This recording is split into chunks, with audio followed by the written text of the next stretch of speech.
Assalamualaikum warahmatullahi wabarakatuh. Perkenalkan, nama saya Andi Hilda Saputri dengan NIM 609121059, Fakultas Sains dan Teknologi, Prodi Sistem Informasi dengan mata kuliah Ilmu Fikih.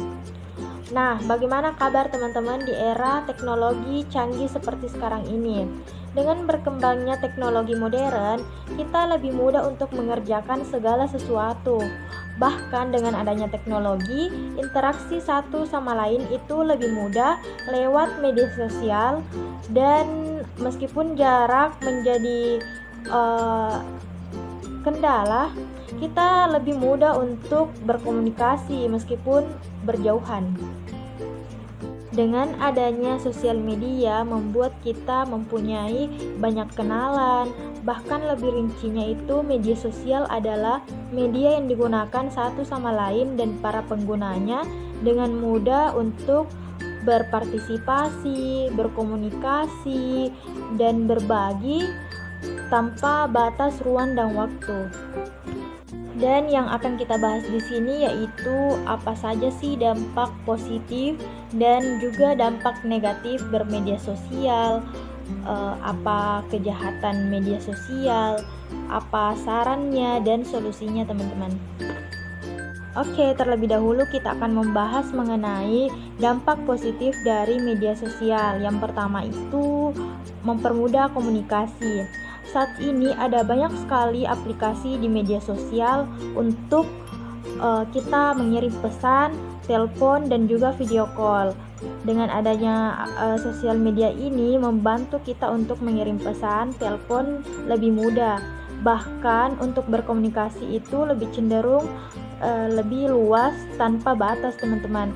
Contohnya nih, video call. Kita bisa tetap komunikasi melalui video call, dan walaupun kita berjauhan, kita masih bisa berkomunikasi tanpa harus ketemu langsung teman-teman. Jadi kita bisa menjalin tali persaudaraan, silaturahim dengan baik oleh keluarga ataupun kerabat kita yang berjauhan teman-teman. Yang kedua itu mempermudah pencarian informasi. Sebelumnya pencarian informasi itu cenderung terbatas dan juga memerlukan waktu yang cukup lama. Tetapi dengan hadirnya sosial media, kita bisa mencari informasi yang lebih detail mengenai informasi-informasi yang beredar tanpa harus mendengar dari orang lain. Kita bisa memanfaatkan aplikasi-aplikasi yang tersedia, misalnya Google dan lain sebagainya, untuk kita mencari berita-berita yang sedang ada teman-teman. Yang ketiga itu sebagai sarana untuk berbisnis. Dampak positif dari bermedia sosial tidak hanya untuk berkomunikasi saja teman-teman, melainkan ada juga peluang untuk kita berbisnis. Contohnya kita bisa memanfaatkan sosial media untuk menganalisis pasar, konsumen, dan kebutuhan produksi. Dan kita bisa ambil contoh dari berjualan online. Kan sekarang di masa pandemi banyak sekali orang yang malas keluar dan memilih untuk belanja online.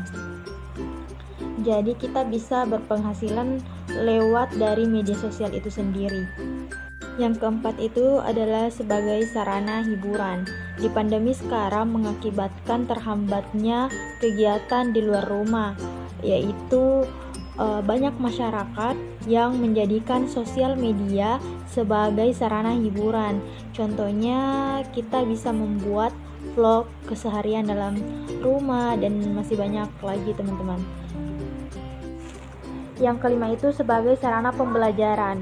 Melalui sosial media, para pelajar secara aktif bisa lebih kreatif dan mandiri sehingga kualitas pembelajaran pun semakin meningkat, baik dari segi pengetahuan maupun kualitas. Dampak negatif bagi pengguna media sosial. Yang pertama, lupa waktu dan sulit berinteraksi dengan orang sekitar. Ini parah sih teman-teman. Pengguna media sosial membuat kita banyak kenalan, akan tetapi lingkup dunia maya itu sendiri. Banyak para pengguna media sosial yang lebih memilih berteman di sosmed ketimbang di dunia nyata. Yang kedua, kecemburuan sosial. Kita bisa melihat Dari banyaknya netizen yang kerap kali merasa iri dengan kehidupan orang yang memposting di sosmednya, baik itu dari segi pekerjaan, aktivitas, dan lain sebagainya. Mereka cenderung menilai negatif ketika melihat gambar yang diposting orang tersebut di media sosialnya. Yang ketiga, harga diri dan pencari perhatian.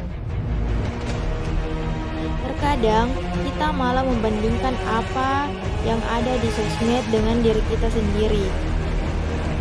Bahkan gara-gara kita melihat